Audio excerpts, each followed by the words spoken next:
Dans cette vidéo, on va voir comment utiliser le logiciel Pyre de façon à faire les analyses de fiabilité qui se reposent sur la théorie qu'on a vue ensemble pendant le cours. Donc, le lien pour accéder à la page de Pyre est disponible sur le site Moodle.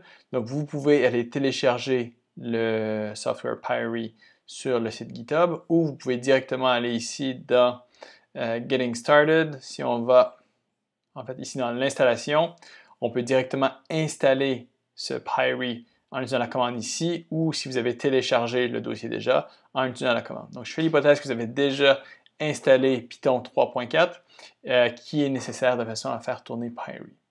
Donc, ce qu'on va vouloir faire ici, c'est résoudre le même exercice qu'on avait fait précédemment pour Ferrum, l'exercice du chapitre 6, où on va vouloir faire ici une analyse form à l'aide de Pyre. Donc, on a notre composante ici, la barre qui a une résistance R qui est gouvernée par la dimension transversale, de sorte que R de X c'est D carré F de Y, où F de Y c'est ma limite élastique. D qui est la dimension, c'est une variable qui va être log normal, et S qui va être la sollicitation appliquée, qui va être une loi Gumbel. Où ici la sollicitation, ben, la moyenne ça va être de 15, l'écart type de 5. La corrélation de mes deux variables va être de 0,3. Donc voilà pour ça ici. On avait fait cet exercice-là avec Ferrum, on va faire maintenant ça avec Pyrel.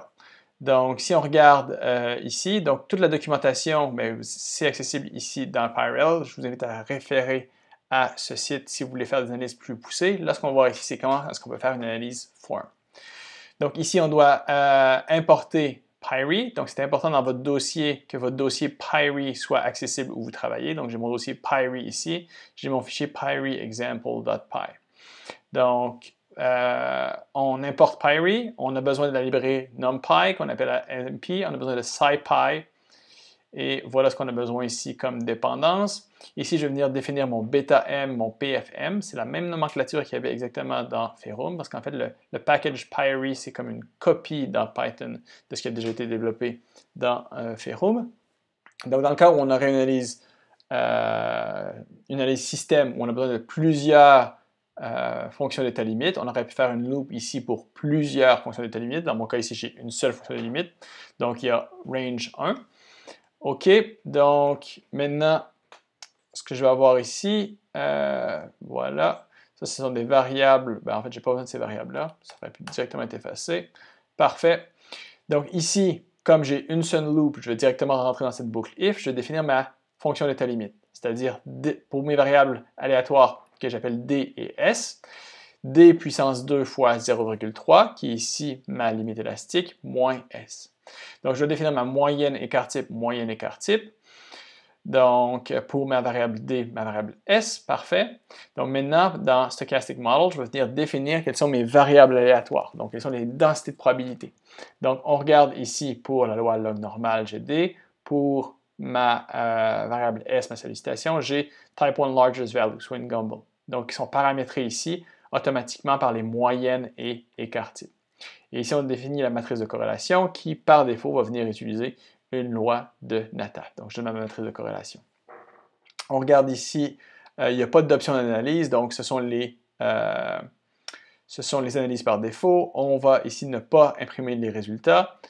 Donc, on donne comme argument à une analyse form les options, le stochastic model qui est défini par ici les variables et la fonction d'état limite qui a été définie ici.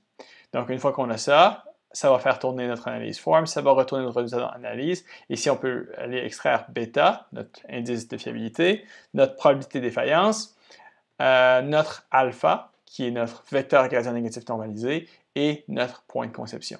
Donc, si on fait tourner ça, donc je fais tourner ça ici, je l'ai enregistré.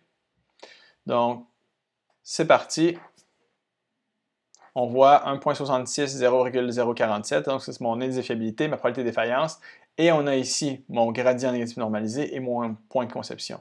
Donc si on compare par rapport à ce qu'on avait ici avec notre analyse Ferrum, on a la même chose. Donc voilà, le résultat qui a été rendu 1.66, c'est mon 1.7, PF 0,048, même chose, mon même alpha, moins 0,69, 0,73. Donc on voit qu'on obtient les mêmes résultats ici. Donc voilà comment vous pouvez utiliser Pyre de façon à faire les mêmes analyses qu'on fait avec Theorem, c'est-à-dire utiliser les méthodes qu'on a vues en classe de façon à conduire vos analyses de fiabilité.